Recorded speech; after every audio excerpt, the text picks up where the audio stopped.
Coming up, commentary about the tragic shooting in Arizona and the persecution of Coptic Christians in Egypt. Also, interviews with Ann Coulter, Pamela Geller, and our panel topic, free speech.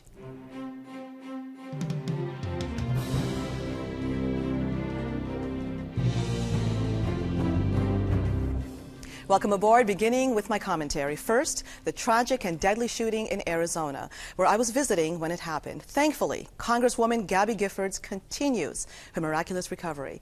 We need to continue to lift up family members in prayer. Within hours of this tragedy, rather than focus on the people involved, the blame game began. Sarah Palin was pounced on over her Facebook map posting that depicted targets on Democratic lawmakers who supported Obamacare. Well, Palin's known for her hunting references, seen by some as connotations of violence. But it's downright illogical to put blame on her for this tragedy.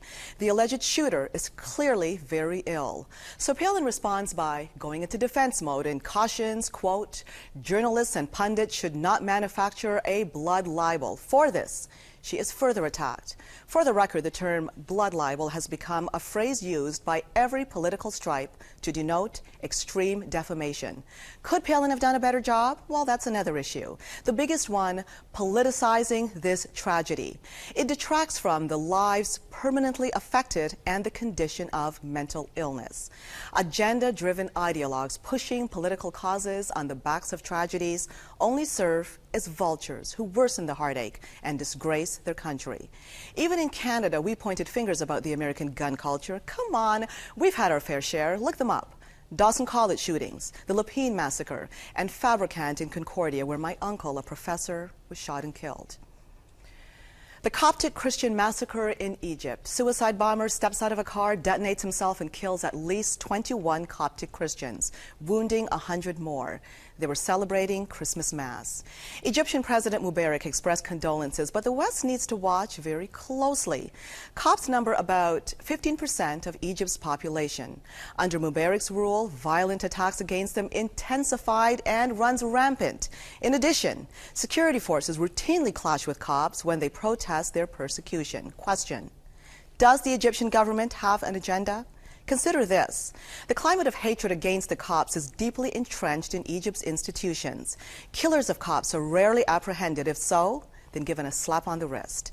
Mubarak seems to be appeasing Islamists who are, by the way, on a Christian cleansing drive, seen not only in Egypt, but in the West Bank and Lebanon as well.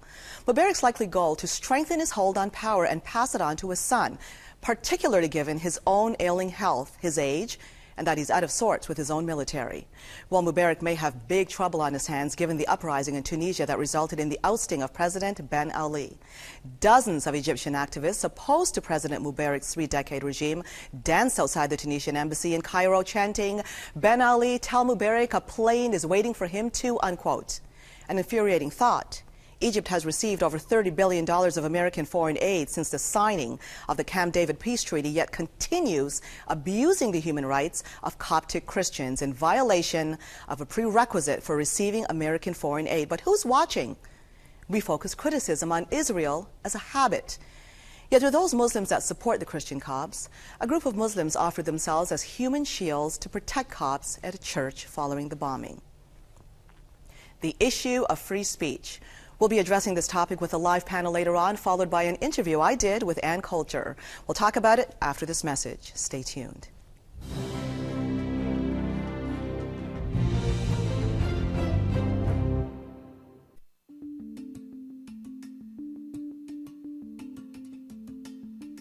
Welcome back to On the Front Line. I caught up with Ann Coulter at the David Horowitz Restoration Weekend in Palm Beach.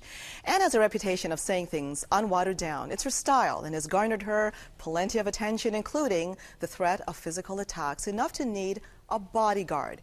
She talked about her visit to Canada, people's reaction to her overall, and some of her issues with left-wing ideology. Take a look. I can't wait to come back to Canada. Are you going to be speaking in Carleton? Well, I may be speaking before the Human Rights Commission because I do have a complaint pending there against Francois Ahoul. Has anything come of that? Yeah, we're collecting, my lawyer, the great Ezra Levant, has been collecting lots of documents, discovery. So we're moving along and getting some good stuff, I think. Now, why do they find you so offensive in Canada? I suspect, like American liberals, they haven't actually read anything I've written. And in fact, I mean, this is part of the reason I speak at a lot of college campuses. I'm often the only conservative college kids are going to hear in 4 years of college. And I can't tell you how many kids I've met a year or two out of college, sometimes still in college. One came to a radio station I was in last year, KABC in LA. He was my biggest fan. He wanted me to sign books. He happened to know the host. And so, you know, we're chit-chatting and I'm signing books. And he mentioned that the first time he ever heard of me when he was when he was standing outside one of my speeches at his college with a bullhorn denouncing me. And then he thought, after protesting me, maybe I should read one of her books. And he said he read the first one and thought, this makes a lot of sense. And he started reading more of them, and now he has them all, and he's my biggest fan. You said something very politically incorrect, and it had to do with women in voting. Oh, yes, I keep trying to repeal the 19th Amendment. It was a rash experiment with the woman's vote. But it hasn't really taken off, so I've turned my attention to the 26th Amendment, which is the amendment that allows 18-year-olds to vote. You can't even drink at 18 anymore. The argument for allowing it was added to the Constitution only in 1971. That's right. And the argument was, oh, they can drink at 18, they can be conscripted to go fight, and it was right at the end of the Vietnam War. Well, we don't have a conscription anymore. There's no draft. And by the way, I'd make an exception for the military. And according to the Democrats, with this newly passed and soon to be repealed Obamacare, you're not an adult to get off your parents' health care policy until you're 26. So my motto is not old enough to pay for your own health insurance, not old enough to vote. Now, you call the left a religion. Why is that? Yes. I mean, they have all of the tropes, the attributes of a religion, the intolerance of another point of view, the belief in things on faith. I mean, take gun control. How many times do we have to disprove that? How many studies have to be run where in a county that allows the law-abiding to own guns, suddenly crime rate declines? And, you know, a surrounding county, there was the famous Gunnison, Georgia. That was the first one where it was demonstrated. John Lott ran the numbers going over many decades of many counties. I think could it have been every county in the U.S.? But it is a huge study. How many times do we have to prove this? And still liberals, as a matter of faith, no, gun control, we must have gun control. Now, Obama's campaign on change and on hope. You've had quite a bit to say about that. Yes. Yes, that was quite a catchy campaign slogan, wasn't it? Hope and change, change and hope. Every politician runs on change and hope. I went back sometimes for my college speeches. I run through all of these quotes about, you know, what this campaign is about is change. It's about change and hope, and it's just quote after quote after quote from campaign spokesmen and from the New York Times describing the campaign of change and hope. And at the end of my list, I say this is all from the Clinton campaign. Because that was the Clinton campaign as well, hope and change and bringing people together. And do you see yourself as a feminist? Oh, no. Oh, no. Never that label? No. No, it's like it would, you know, I like dogs and flowers, but I'm not a green. Greens are watermelons, green on the outside, red on the inside. That's the feminist movement. No, I'm pro-women. Feminists, they're just pro-killing their babies, apparently.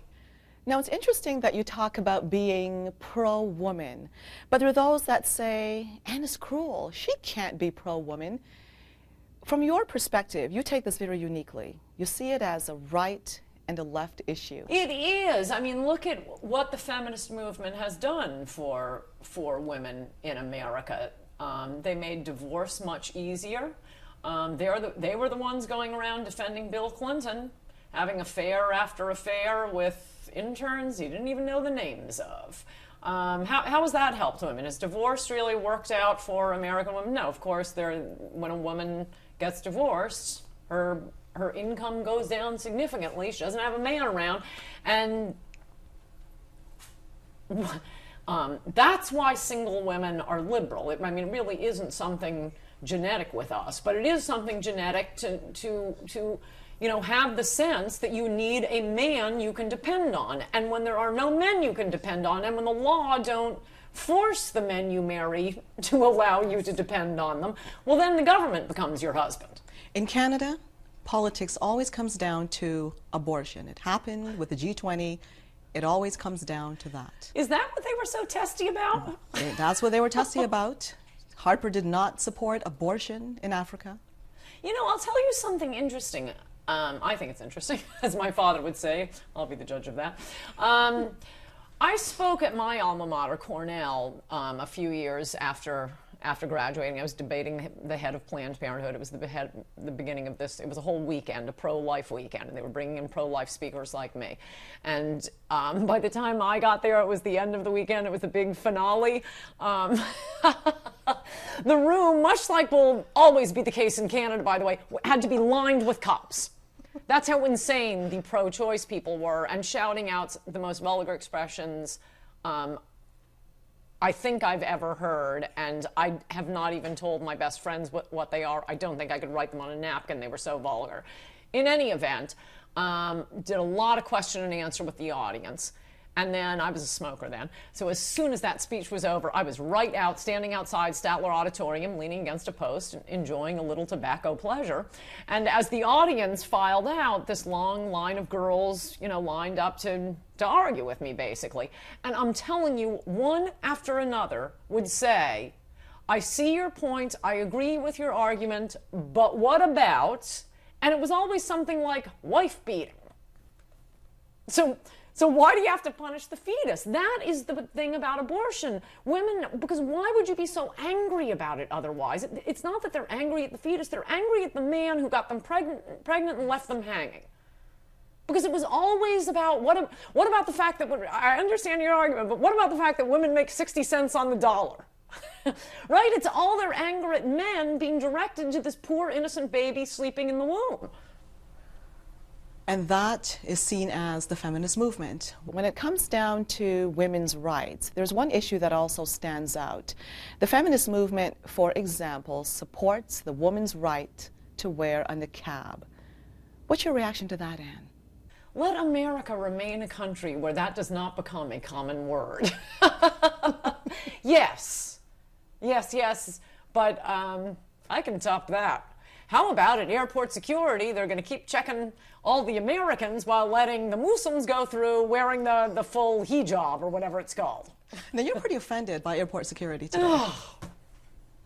It's so stupid. It's so stupid. As I was saying at my speech at the lunch today, I have many points against it. One is, as with gun control, they're searching for the thing rather than the person. That's never going to work. They're looking for the sharp objects, and then you get a shoe bomber. Now we're looking for the shoes.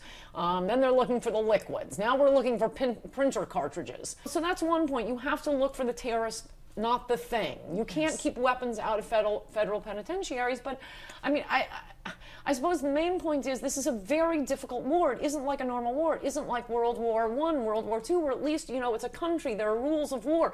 These are terrorists. They come and live amongst us, and then one beautiful sunny day, they fly a commercial airplane into the World Trade Center.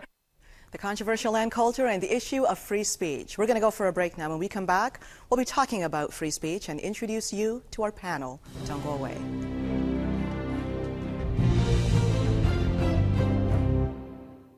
Visit us on the web at onthefrontline.tv. Welcome back to On the Front Line. Joining me now in the studio to discuss the issues of free speech, Paul McKeever, a lawyer and leader of the Freedom Party of Ontario, and Hussein Hamdani, also a lawyer and representative of the group North American Spiritual Revival. Thank you both for joining me today. Thank you, Christine. Thank you. First of all, let's start out with your commentary on what you heard about Ann Coulter, knowing how controversial she is. Well, when she says the left is like a religion, I can really associate. That's absolutely correct. The left particularly when they engage in censorship against her. You know, right here in Ottawa, across in numerous venues, she faced opposition from students trying to shut her down before she could open her mouth. Now, one can say what they want about whether they agree or disagree with her, but the effort to censor a person is the effort ultimately to attack reason, to attack morality itself. The left, also known as the multiculturalists, that's who she's ultimately facing, are attempting to replace the belief that people can know and judge with the idea that only government should know and judge. Hussein? Well, I agree partly to the idea that we can't silence somebody because we disagree with them or find their views offensive, and I, for the record, find her views offensive, especially when she's discussing the Muslim community. To me, I see her as an entrepreneur, to be honest. She says bombastic statements from time to time in order to put herself in the public light so that she can sell her books. Even in your interview with her, she mentioned her books maybe a dozen times. I mean, what she's trying to do is try and invite people to purchase her stuff, and she knows that to do that, she needs to say stupid things from time to time that will invite controversy and therefore bring her books to the public fore. Yes, go ahead. You know, ridicule, though, sometimes can lead to truth. You know, if someone's proposing something that's false or indefensible, sometimes you will not get to a reasoned debate before you first start casting the insults. And if she uses, you know, she casts aspersions, if she puts people in an unflattering light, that will sometimes, you know, start the real debate. Once you break the ice, once you say that, look, I'm not going to hold your beliefs or what have you sacred, I'm going to say everything's on the table, everything will be on the table. Now, I believe that that's personally part of Ann's strategy, and I'm going to direct this next question to you, Hussein. For instance, a situation gained a lot of public attention over some Muslims suspected of terrorism being arrested by the RCMP during Ramadan. It follows after that a meeting was called and apologies were issued to the Muslim community for even doing those arrests on Ramadan. And it didn't stop there. Even having these meetings, the RCMP was so careful as to make sure and observe what is proper in terms of food and so forth for Ramadan. You transfer this to a Christian getting arrested, for example. Imagine the RCMP going out and apologizing to all Christians, visiting churches because they happen to arrest a Christian during a holiday that's holy to Christians. Do you find this a little bit over the top in terms of walking on eggshells when it comes to the Muslim community? Christina, I would disagree with the characterizations of those two examples, but I think, so my position is if someone commits a crime at any time of the year, the police are perfectly within their right, and the society should expect that the police will arrest that person or persons, notwithstanding what festivities that they're celebrating. So that's where I stand. I think vast majority of Canadians take that position. The Christians also have another break. You know, I was making this comment earlier. You know, the Jared Loughner, the one who went to Tucson, Arizona, right? He was, until very recently, a church-going attendee. He's a Christian. He identifies himself as a Christian. Yeah, and not one reference is it to his religion, which I think is a good thing. I'm glad that people aren't bringing his religion into his arrest. We joke, though. Imagine if he were a Muslim. Same mental illness. This guy was born. His name is Muhammad Ali. He goes there and he shoots 6 people dead and injures 12. Are you telling me that his religion would not have come up not once in that discussion about his murderer? So there are often where people who have faith, some people who have faith, will be held and their faith will be accused and will stand for trial. But when somebody does something like this and they shout Allahu Akbar or something of the sort, and they do it in the name of their religion, he didn't do this in the name of his religion. And I'm saying if this, listen, I'm in a fictitious situation, a hypothetical situation, some poor person who's got mental illness, but he happens to have the name Muhammad Ali. He didn't do it in the name of religion, but he goes and he's Arab, he's got a beard, he shoots 6 people dead, injures 12. Nothing to do with religion. This is a mental illness that we're talking about. He's a criminal. I would posit that his religion, being a Muslim, would have come up in discussion. If he was an African American, I think that fact that he's an African American would have come up in discussion. Well, and you know, and indeed, that's exactly what the media did do. They pre-reacted in the case of Loughner. They didn't know anything about him. And some high-ranking left-wing radio announcers immediately suggested there was a connection between the Tea Party movement and the shooting of a Democrat. You cannot make, and it's totally irresponsible to make that kind of assumption. It might ultimately end up being true. You have to find out in the fullness of time. But you don't in the, in the hours that follow when there's absolutely no idea who this guy is, why he did what he did. You can't just make these sweeping assertions.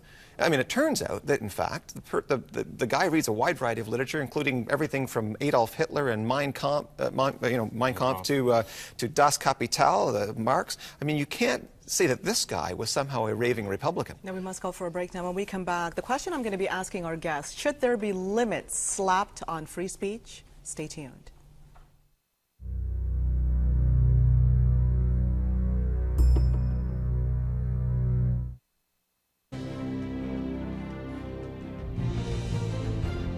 Welcome back to On the Front Line. We're going to be asking the question to our panelists shortly. Should there be limits slapped on free speech? Where is that line of pushing hate? Before we do that, let's take a look at this clip where Pamela Geller is featured. Take a look. My position on book burning and censorship is it's a bad idea. The antidote to bad speech is more speech, more give and take. The truth will out. So I didn't particularly care for it, but it's protected speech. And the whole idea in America of free press and freedom of speech is to protect all ideas, not just the ones that we like, because who decides what's good and what's forbidden? So I didn't like the idea, but it's protected speech. And again, this idea, the West adopts this idea of the Sharia. Do not insult Islam, do not defame Islam, because if there was a guy burning a Bible, nobody cares. They burn flags, nobody cares. Burn a page of a Quran, not the Quran. No, excuse me, I don't know who died and made that the Holy Grail. Should there be limits to free speech, Paul? There are certainly limits to speech that we recognize, defamation, and the reason we do things like defamation and fraud is simply for making sure that at no time does anyone obtain their life, your liberty, or your property, take your life, your liberty, or your property without your consent by way of lying to you. But in terms of religious texts, burning them, and etc., she's absolutely right. You must remain free to do something like burn the Quran, and in fact, again, it's the only way sometimes to open up the debate is to not revere what someone else is holding. The right to be offensive, yeah. Hussein. I don't disagree with that. My position is often, though, that the freedom of expression should be universal. So we can't have these freedoms are allowed for these people because they have this characterization, while for these people, they're not allowed to say it because of something, their race, their religion, their ethnicity, whatever reason.